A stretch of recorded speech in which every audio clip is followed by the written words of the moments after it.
Fala pessoal, bem-vindos a mais uma aula de Geografia. Eu sou o professor Gilson e hoje nós iremos falar um pouquinho sobre densidade demográfica. Iremos rever alguns conceitos e iremos também fundamentar alguns que são muito básicos dentro da geografia demográfica.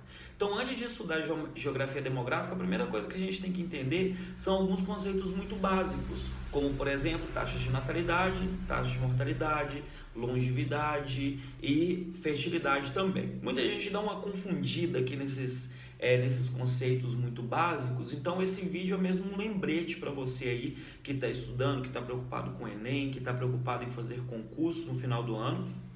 E aí nós iremos, portanto, apenas reforçar alguns conceitos. Vamos começar então com o conceito de taxa de natalidade. Taxa de natalidade, número de nascidos vivos a cada 1.000 habitantes. Como que eu faço isso? Eu pego o número de nascidos, multiplico por 1.000 e divido pelo número de habitantes. Logo, eu terei a minha taxa de natalidade. É importante reforçar que a taxa de natalidade tem caído já tem algum tempo no Brasil, por exemplo, desde 1950. Os países desenvolvidos predominantemente têm trazido para a gente a redução nas taxas de natalidade e são obrigados, na maioria das vezes, como a França, a incentivar aqui as mulheres a terem mais filhos. Então essa foi a taxa de natalidade. A taxa de mortalidade é quase que a mesma coisa que a taxa de natalidade, porém o que muda agora é que nós não estamos mais falando de pessoas vivas, nós estamos falando de pessoas mortas. Então o que eu tenho? O número de óbitos, multiplico por 1.000 e divido pelo número total de habitantes. Tá? Isso é um esqueminha muito fácil. E depois eu tenho a longevidade. Na longevidade eu calculo o número, a idade, de qual é o percentual, é um cálculo relativo, né?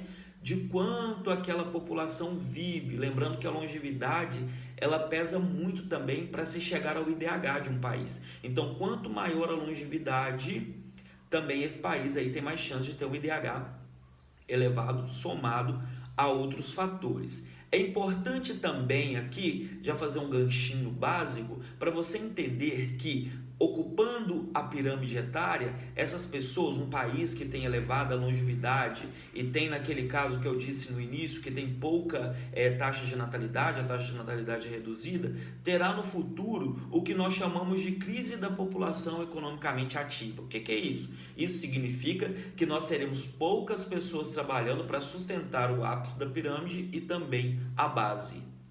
O que é o ápice da pirâmide? Qual é o gasto aqui no ápice da pirâmide? Esse gasto ele diz respeito à previdência social, a hospitais. E lá na base da pirâmide, o que o governo tem que se preocupar? Como são jovens, né, de 0 a 20 anos, aqui no caso 0 a 19 anos, nesse caso, o que eles têm que se preocupar com a educação? Investir então em universidades federais, em escolas públicas e por aí vai. Para que essas pessoas então cheguem na segunda etapa da pirâmide, cheguem na população economicamente ativa da pirâmide aqui, no mínimo com um grau a mais de especialização, para que assim nós também consigamos nos desenvolver mais rápido.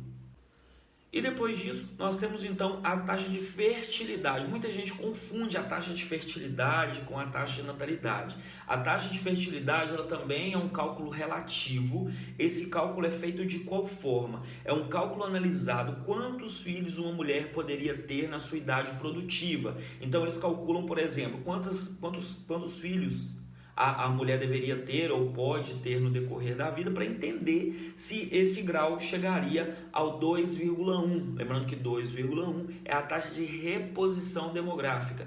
Países abaixo aqui então de 2,1, 2 filhos, 1, tá? Isso não quer dizer que vai nascer 2 filhos e a mão de outro, não. Isso é um cálculo relativo, somando a todos. Então eu tenho aqui mulheres que vão ter 2 filhos, mulheres que vão ter 3, mulheres que vão ter 1, e eu calculo tudo isso. Aí vai dar esse númerozinho quebrado aqui, vai chegar a 2,1.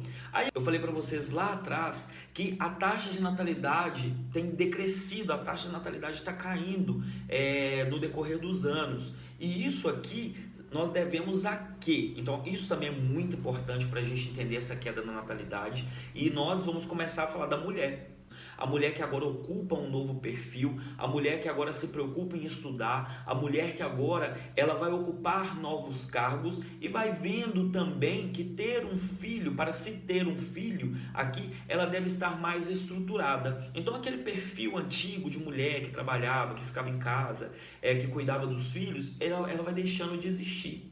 Além disso, nós também temos aqui o elevado custo de vida, né? Com o passar do tempo também, isso aqui o custo de vida vai aumentando e a mulher também vai se preocupando mais com isso. Isso vai chegando junto com a modernidade, beleza? Então esse aqui é um dos elementos básicos para se entender o porquê que a taxa de natalidade tem caído. Como eu disse a vocês, no Brasil, em 1950, a partir de 1950, a taxa de natalidade fica mais notória, a queda na taxa de natalidade. E isso aqui eu também posso assimilar a outra coisa. Nós temos nesse mesmo período aqui o início, né, da nossa revolução industrial, quando o Brasil realmente está se modernizando. Nós temos a Revolução Verde, nós temos uma série de fatores aqui que vão também fazer parte desse mesmo período e estão horas assimilados ou não à queda na taxa de natalidade.